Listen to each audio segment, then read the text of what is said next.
Next ഒരു definition operator. അതായത് ഒരു വെക്ടർ സ്പേസ് വിന്ന് അതേ വെക്ടർ സ്പേസിലേക്ക് വർക്ക് ചെയ്യുന്ന ലീനിയർ ട്രാൻസ്ഫോർമേഷനെ നമ്മൾ വിളിക്കുന്ന പേരാണ് operator. An operator is a linear transformation from a vector space to itself. സാധാരണഗതിയിൽ ഒരു ലീനിയർ ട്രാൻസ്ഫോർമേഷൻ എന്ന് പറയുമ്പം അതിൻ്റെ ഡൊമൈനും കോഡൊമൈനും ഡിഫറൻ്റ് ആവാം അല്ലേ. T from V to W അങ്ങനെയൊക്കെ നമ്മൾ ഇതുവരെ പറഞ്ഞുകൊണ്ടിരുന്നത്. പക്ഷേ ഒരു ലീനിയർ ട്രാൻസ്ഫോർമേഷൻ്റെ ഡൊമൈനും കോഡൊമൈനും സെയിം വെക്ടർ സ്പേസ് ആണെങ്കിൽ നമ്മൾ ആ ട്രാൻസ്ഫോർമേഷൻ നമ്മൾ ഇനി മുതൽ എങ്ങനെ വിളിക്കും? ഓപ്പറേറ്റർ എന്ന് വിളിക്കും. ക്ലിയർ ആയാലോ? വേണമെങ്കിൽ പോസിറ്റീവ് ഒന്ന് വായിച്ചോളൂ, ഈ പറഞ്ഞ കാര്യം തന്നെ എഴുതിയുള്ളൂ. ഇനി ഒരു എക്സാമ്പിൾ വേണമെങ്കിൽ T from R2 to R2 defined by T of X Y equal to x0. ഈ ഒരു ട്രാൻസ്ഫോർമേഷൻ എടുത്ത് നോക്കും. ഇതൊരു ലീനിയർ ട്രാൻസ്ഫോർമേഷനാണ്.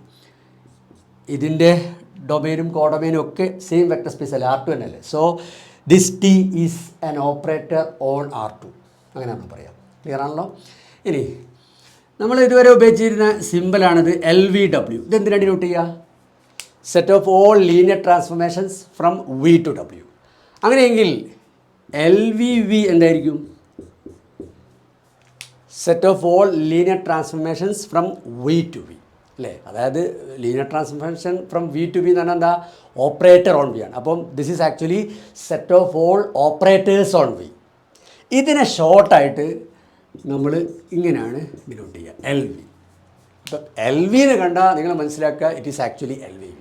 അതായത് LV means set of all operators on V. Clear ആണല്ലോ? നൈസ്. ഇനി ഞാൻ ഒന്ന് രണ്ട് ചെറിയ കാര്യങ്ങളൊക്കെ ഇതുമായിട്ട് ബന്ധപ്പെട്ടിട്ട് പറഞ്ഞിട്ട് ഈ വീഡിയോ ക്ലോസ് ചെയ്യാം.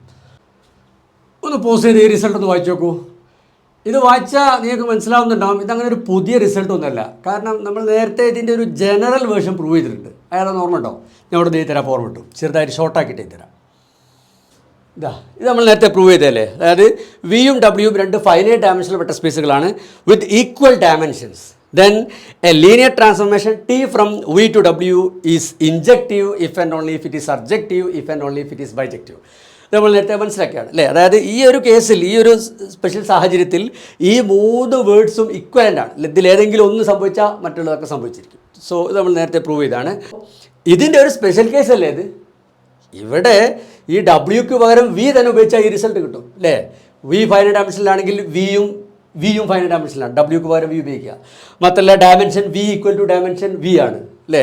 സോ അങ്ങനെയാണെങ്കിൽ a transformation T from V to V injective if and only if surjective if and only if it is bijective എന്ന് പറഞ്ഞിട്ട് അപ്പോൾ ഇത് കിട്ടും. സോ അതായത് ഒരു ഫൈനൈറ്റ് ഡയമെൻഷണൽ വെക്ടർ സ്പേസിലെ ഒരു ഓപ്പറേറ്റർ എടുത്തു കഴിഞ്ഞാൽ അതിനെ സംബന്ധിച്ചിടത്തോളം ഈ മൂന്ന് വേർഡ്സും ഇക്വലൻ്റ് ആണ്. അത് ഞാൻ ആവർത്തിക്കുന്നില്ല. സോ ഇതാണ് ഈ റിസൾട്ട് പറഞ്ഞത്. അപ്പോൾ ഇനി ഇത് പ്രത്യേകിച്ച് പ്രൂവ് ചെയ്യാനൊന്നുമില്ല, ഞാൻ അങ്ങനെ പറഞ്ഞെന്ന് മാത്രം. അപ്പോൾ ഇവിടെ ഫൈനൈറ്റ് ഡയമെൻഷൻ എന്നുള്ള ഇമ്പോർട്ടൻ്റ് ആട്ടോ. ഇൻഫിനിറ്റ് ഡയമെൻഷനിലാണെങ്കിൽ ഇത് മൂന്നും ഇക്വലൻ്റ് അല്ല. ഞാൻ എക്സാമ്പിൾ തരാം. ഇവിടെ പി ഓഫ് ആറിലെ ഒരു ഓപ്പറേറ്റർ നടത്തുന്നത്, അതായത് a transformation from P of R to P of R given by ഇങ്ങനെ. അതായത് ഇവിടുന്ന് ഒരു പോളിനോമിയൽ എടുത്തു കഴിഞ്ഞാൽ അതിൻ്റെ ഔട്ട്പുട്ട് അങ്ങനെ അവിടെ കാണാം. ആ പോളിനോമിയലിനെ ജസ്റ്റ് എക്സ് സ്ക്വയർ കൊണ്ട് മൾട്ടിപ്ലൈ ചെയ്യുക. ഇത് ലീനിയർ ട്രാൻസ്മിഷൻ ആണെന്നൊക്കെ നിങ്ങൾ സ്വയം വെരിഫൈ ചെയ്യട്ടെ. അത് ഓൾറെഡി നമ്മൾ ചെക്ക് ചെയ്തതൊന്നും എനിക്കറിയില്ല. So this is an operator on P of R. ഇനി നമ്മൾ എന്തിനാണ് ഇപ്പോൾ ഈ എക്സാമ്പിൾ പറയുന്നത്? നേരത്തെ നമ്മൾ പറഞ്ഞു ഫൈനൈറ്റ് ഡയമെൻഷണൽ വെക്ടർ സ്പേസിലെ ഏതൊരു ഓപ്പറേറ്റർ എടുത്താലും അത് injective if and only if it is surjective if and only if it is bijective എന്നാണ് പറഞ്ഞത്. അത് ഇൻഫിനിറ്റ് ഡയമെൻഷനിൽ ട്രൂ ആയിക്കോളണമെന്നില്ലാതെ നമ്മൾ പറഞ്ഞു. അതിനൊരു എക്സാമ്പിൾ അത്. ഈ ട്രാൻസ്ഫോർമേഷൻ ഇൻജക്റ്റീവാണ്, ഈസി ആയിട്ട് കാണാൻ പറ്റും. ഇൻജക്റ്റീവാണ് ബട്ട് നോട്ട് സർജക്റ്റീവ്. അപ്പോൾ ഈസി ആയിട്ട് ചെക്ക് ചെയ്യാം. ഞാനൊന്നും പറയുന്നില്ല, ഡൗട്ടൊക്കെ എന്തായാലും ചോദിച്ചാൽ മതി. So P of R infinite ഡയമെൻഷനിലാണ്. അവിടെ നമുക്കൊരു ഓപ്പറേറ്റർ കിട്ടി, അത് ഇൻജക്റ്റീവാണ് പക്ഷേ സർജക്റ്റീവ് അല്ല. അപ്പോൾ എന്ത് മനസ്സിലായി? നമ്മൾ നേരത്തെ പറഞ്ഞ റിസൾട്ട് ഇൻഫിനിറ്റ് ഡയമെൻഷനിൽ ട്രൂ ആയിക്കൊള്ളുന്നില്ല. ഓക്കെ, ഇനി ചെറിയൊരു കാര്യം കൂടി പറഞ്ഞിട്ട് വീഡിയോ നിർത്താം. അതായത് നമ്മൾ നേരത്തെ ഐസോമോർഫിസം എന്താണ് ഡിഫൈൻ ചെയ്തതല്ലേ. Bijective linear transformation is called an isomorphism. അത് നമുക്കറിയാവുന്നതാണ്. ഈ ബൈജക്റ്റീവ് ലീനിയർ ട്രാൻസ്ഫോർമേഷന് മറ്റൊരു പേര് കൂടിയുണ്ട്, ഇൻവേർട്ടിബിൾ ലീനിയർ ട്രാൻസ്ഫോർമേഷൻ. അതിൻ്റെ കാരണം എന്താ അറിയോ? അതായത് നമ്മൾ ഇങ്ങനെ റിസൾട്ട് പ്രൂവ് ചെയ്ത് ഓർമ്മ ഉണ്ടോ? If V is isomorphic to W then W is isomorphic to V.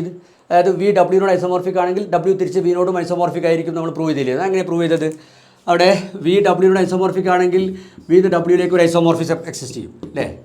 അതായത് വിന്ന് ഡബ്ല്യുയിലേക്ക് ഒരു ബൈജക്റ്റീവ് ലീനിയർ ട്രാൻസ്ഫോർമേഷൻ എക്സിസ്റ്റ് ചെയ്യും. എന്നിട്ട് നമ്മൾ ആ പ്രൂഫിൽ എന്താ ചെയ്യുന്നത്? തിരിച്ച് ഡബ്ല്യു വിനോടും ഐസോമോർഫിക് ആണെന്ന് കാണിക്കാൻ ഇതിൻ്റെ ഇൻവേഴ്സ് ടി ഇൻവേഴ്സ് ഡബ്ല്യു എന്ന് വിയിലേക്ക് വർക്ക് ചെയ്യുന്ന അതിൻ്റെ ഇൻവേഴ്സ്. ഇത് ഇൻവേഴ്സ് എന്ന് പറഞ്ഞു കഴിഞ്ഞാൽ ആസ് എ ഫംഗ്ഷൻ, അതായത് നമുക്ക് സ്കൂൾ മുതൽ അറിയുന്ന കാര്യമാണ്, ഒരു function F from A to B bijective ആണെങ്കിൽ അതിനൊരു ഇൻവേഴ്സ് എക്സിസ്റ്റ് ചെയ്യും. അത് ഇൻവേഴ്സ് എന്താണെന്നൊക്കെ നമുക്ക് കൃത്യമായിട്ട് അറിയാം, സ്കൂളിൽ നമ്മൾ പഠിക്കുന്നതാണ് അല്ലേ. ആ ഇൻവേഴ്സ് എവിടുന്ന് എങ്ങോട്ടേക്കാണ് വർക്ക് ചെയ്യുക, തിരിച്ച് ബിന്ന് എയിലേക്ക് വർക്ക് ചെയ്യും അല്ലേ. സോ ഏത് ബിയിലേക്കുള്ളൊരു ഫംഗ്ഷൻ എഫ് ബൈജക്റ്റീവ് ആണെങ്കിൽ അതിന് ഇങ്ങനെ ഒരു ഇൻവേഴ്സ് ഉണ്ടാകും. ആ ഇൻവേഴ്സ് എന്താണെന്നൊക്കെ കൃത്യമായിട്ട് അറിയാം. മാത്രമല്ല അതിൻ്റെ കൂടെ നമ്മൾ ഇങ്ങനെയൊക്കെ അറിയാവുന്നതാണ്. F inverse composite F is equal to identity on A, അതുപോലെ തന്നെ എഫ് കോമ്പോസിറ്റ് താഴെ F composite F inverse equal to identity on B, ഇതൊക്കെ നമുക്കറിയാവുന്നതാണ്. സോ ഇത് ഈ ഐഡൻറ്റിറ്റി എഫ് ഇൻവേഴ്സിൻ്റെ പ്രത്യേകത ആണത്. അല്ലെങ്കിൽ ചില ടെക്സ്റ്റിൽ ഇതാണ് എഫ് ഇൻവേഴ്സിൻ്റെ ഡെഫിനിഷനായിട്ട് ഉപയോഗിക്കാറ്. ഇനിവേ ഞാൻ ഇതിനെക്കുറിച്ചൊന്നും പറയുന്നില്ല, ഒക്കെ നമുക്ക് കൃത്യമായിട്ട് അറിയുന്നതാണ് സ്കൂൾ മുതൽ. അങ്ങനത്തെ ഒരു ഇൻവേഴ്സ് ഈ ടിക്ക് ഉണ്ടാവും. കാരണം ടി വിന്ന് ഡബ്ല്യൂയിലേക്കുള്ള ഒരു ഐസോമോർഫിസ് ആയതുകൊണ്ട് തന്നെ ടി എന്താണ് ഒരു ബൈജക്ഷനും കൂടിയാണ്. സോ അത് ഒരു എല്ലാ ബൈജക്ഷനും ഒരു ഇൻവേഴ്സ് ഉണ്ടാവും ആസ് എ ഫംഗ്ഷൻ സ്കൂൾ മുതൽ. ആ ഇൻവേഴ്സാണ് നമ്മളിവിടെ എടുത്തത്. എന്നിട്ട് നമ്മൾ ആ പ്രൂഫിൽ, അതായത് വി ഡബ്ല്യൂയുടെ ഐസോമോർഫിക് ആണെങ്കിൽ ഡബ്ല്യൂ തിരിച്ച് വിയോട് ഐസോമോർഫിക് ആയിരിക്കും പ്രൂവ് ചെയ്ത ആ പ്രൂഫിൽ നമ്മൾ എന്ത് പ്രൂവ് ചെയ്തു, ഈ T inverse as A function exist ചെയ്യുന്ന ഈ ടി ഇൻവേഴ്സും ഡബ്ല്യൂ എന്ന് വിയിലേക്കുള്ള ഒരു ഐസോമോർഫിസാണ് പ്രൂവ് ചെയ്തു, അതായത് ഒരു ബൈജക്റ്റീവ് ട്രാൻസ്മിഷൻ പ്രൂവ് ചെയ്തു. അപ്പോൾ നമുക്ക് എന്ത് മനസ്സിലായി ആ പ്രൂഫിൽ, വിന്ന് ഡബ്ല്യൂയിലേക്കുള്ള ഏതൊരു ബൈജക്റ്റീവ് ലീനിയർ ട്രാൻസ്മിഷൻ എടുത്തു കഴിഞ്ഞാലും അതിൻ്റെ ഇൻവേഴ്സ് തിരിച്ച് ഡബ്ല്യൂ എന്ന് വിയിലേക്കുള്ളൊരു ബൈജക്റ്റീവ് ലീനിയർ ട്രാൻസ്മിഷൻ ആയിരിക്കും. അപ്പം ഇങ്ങനെ എല്ലാ ബൈജക്റ്റീവ് ലീനിയർ ട്രാൻസ്ഫോർമേഷനും ഇങ്ങനത്തെ ഒരു ഇൻവേഴ്സ് എക്സിസ്റ്റ് ചെയ്യുന്നതിനെ കൊണ്ട് നമ്മൾ അതിനെ ഒരു ഇൻവേർട്ടിബിൾ ലീനിയർ ട്രാൻസ്ഫോർമേഷൻ എന്നും കൂടി വിളിക്കും. മാത്രമല്ല ഇതിന് നമുക്ക് ഈ പ്രോപ്പർട്ടിക്ക് അതിന് എഴുതാം. അപ്പോൾ ടി ഇൻവേഴ്സ് കോമ്പോസിറ്റ് അല്ലെങ്കിൽ ടി ഇൻവേഴ്സ് ടി എന്തായിരിക്കും, ടി ഇൻവേഴ്സ് കോമ്പോസിറ്റിനാണോ നമ്മൾ ടി ഇൻവേഴ്സ് ടി ഷോർട്ടാക്കിയത്. So T inverse T will be identity on V. ഇതൊക്കെ ഇതേ കാര്യം ഇവിടെ എടുത്ത് എഴുതാം. അതുപോലെ തന്നെ തിരിച്ച് ടി കോമ്പോസിറ്റ് ടി ഇൻവേഴ്സ്, അതായത് T inverse is equal to identity on W. ഇതൊക്കെ നമുക്ക് പറയാവുന്നതാണ് അല്ലേ. ചുരുക്കി പറഞ്ഞ് ഏതൊരു ബൈജക്റ്റീവ് ലീനിയർ ട്രാൻസ്ഫോർമേഷൻ എടുത്തു കഴിഞ്ഞാലും അതിന് ഈ ഗുണഗണങ്ങളൊക്കെ ഉള്ള ഒരു ഇൻവേഴ്സും എക്സിസ്റ്റ് ചെയ്യുന്നുണ്ട്. അപ്പോൾ അതുകൊണ്ട് തന്നെ നമ്മൾ ബൈജക്റ്റീവ് ലീനിയർ ട്രാൻസ്ഫോർമേഷനെ ഇൻവേർട്ടിബിൾ ലീനിയർ ട്രാൻസ്ഫോർമേഷൻ എന്നും കൂടി വിളിക്കും. അപ്പോൾ നിങ്ങൾ ഓർത്ത് വെക്കുക, ഈ bijective linear transformation, isomorphism, invertible linear transformation, ഈ പറഞ്ഞ വാക്കുകളെല്ലാം പര്യായ പദങ്ങളാണ്. എല്ലാം ഉദ്ദേശിക്കുന്നത് ഒന്ന് തന്നെയാണ് കേട്ടോ. സോ ഡൗട്ടുകളൊക്കെ ഉണ്ടെങ്കിൽ ചോദിക്കുക. അടുത്ത വീഡിയോ കാണാം.